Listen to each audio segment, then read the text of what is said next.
Dan dari sekian sifat wudu yang sempurna adalah yang diriwayatkan oleh Utsman, Khalifah ketiga radhiyallahu taala anhu, ketika ia mempraktekkan bagaimana cara Rasulullah sallallahu alaihi wasallam berwudu. Nah, hari ini insyaallah kita mau coba praktekkan bagaimana wudu yang diriwayatkan oleh Utsman radhiyallahu taala anhu. Disebutkan bahwasanya Utsman bin Affan ia meminta dibawakan air untuk dia berwudu, mencontohkan. Nah, kita coba ya. Nah, wudunya Rasulullah sallallahu alaihi wasallam adalah sifat kamil yang sempurna. Bagaimana? Disebutkan dalam riwayat, ketika Utsman sudah dibawakan wadah untuk berwudu, Utsman bin Affan radhiyallahu taala anhu memulai dengan mencuci tangannya. Nah, kita kalau nggak pakai wadah, pakai keran, berarti bisa langsung dibuka kerannya. Tentu lihat hemat airnya ya. Jadi nggak terlalu banyak.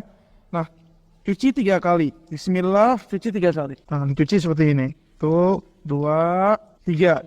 Ini pertama. Kemudian yang selanjutnya adalah diambil airnya dan dipakai untuk istinsyaq, dimasukkan dan madmadah, kumur-kumur secara bersamaan dan dibuang juga yang dari mulut, dibuang istinsyaq dari hidung dan dibuang dari mulut. Contohnya kayak begini, lihat, diambil airnya, dimatikan, ambil airnya secukupnya.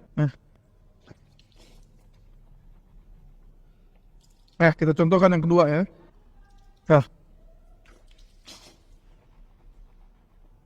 Nah, itu lihat. Contoh yang ketiga ya. Ambil lagi airnya, matikan. Nah, dibuang. Kemudian, yang selanjutnya, yang disebutkan bahwasannya Utsman bin Affan radhiyallahu anhu mengambil air tangannya untuk membasuh wajahnya. Diambil airnya, dibasuh wajahnya. Nah, seperti ini. Dalam bagian punya jenggot, itu disunnahkan, dalam riwayat disebutkan Rasulullah mentahlil. Tahlil itu di sela-sela ya jenggotnya, apalagi yang jenggotnya itu tebal seperti anak ini, jenggot tebal itu di sela-sela. Diambil lagi airnya, dibasahkan wajahnya, kecil lagi, diusap. Dan wajah itu termasuk yang ghasal. Ghasal itu artinya apa? Dicuci, bukan hanya sekedar diusap.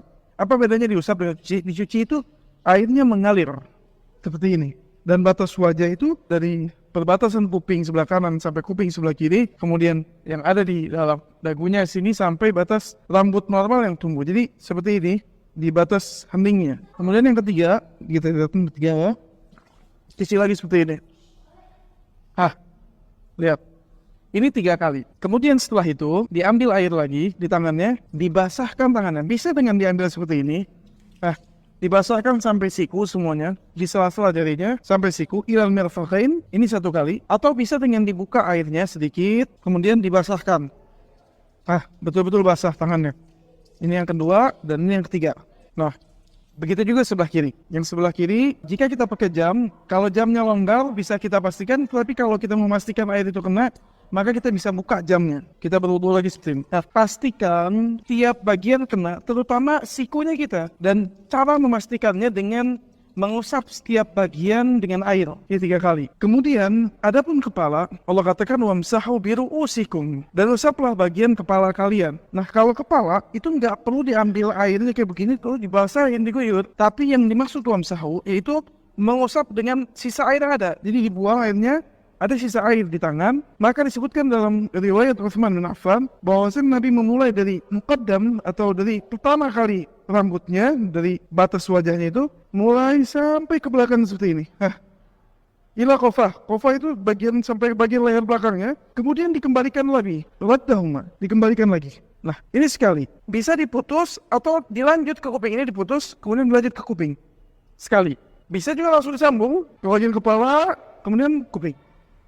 Jelas ya?